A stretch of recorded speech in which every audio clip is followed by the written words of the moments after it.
began running and racing as a 10th grader in high school. My high school was 10th through 12th, so I started competing in 10th grade.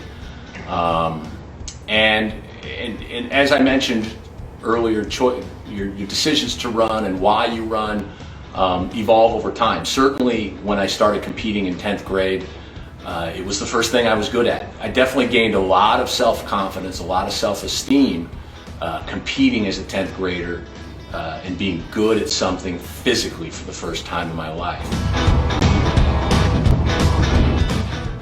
In college, where I competed for UCLA, the reason to compete there probably changed a little bit. I really wanted to see where I could take myself against what I perceived at the time to be some of the best athletes in the country or state. But it really wasn't until post-collegiate competition, where I ran for the Santa Monica Track Club, that I wanted to see how I stacked up against the world. From UCLA, Christian Cushing-Murray.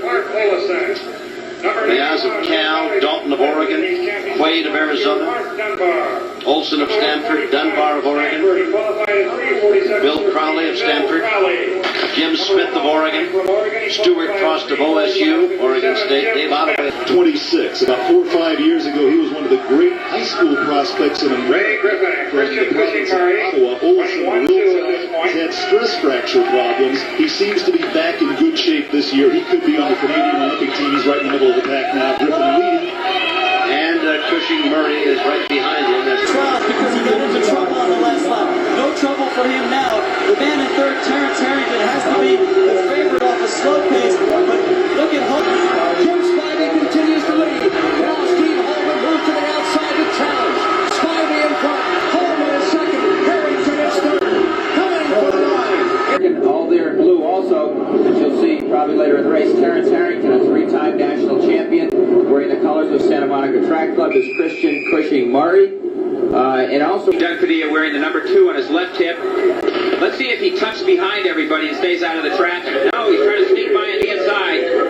Watch Padilla. He's third right now. This is the largest field I think I can remember seeing in a mile. Dave Strang begins to pull away on the pole. Taking a close up on Bill Crowley, who is handling this third lap. There is Johnny Gray. Right next to him, Chris Cushing-Murray. Now moving up quickly. 5-man race now, but all eyes are on the man up front, Johnny Gray. Quick look over his shoulder. Looking for Doug Padilla. Down the straight they come. He drifts out, but Padilla with a great burst of speed comes charging through. Johnny Gray perhaps a little too much distance. It is Padilla, Johnny Gray, and Christian Cushing-Murray. Running the equivalent of a 4-minute mile. And give credit to Christian Cushing-Murray, who ran a very savvy race for his best performance in a world-class meet like this. 3:41.96. Unofficially, Doug Padilla wins the battle between the distance runner and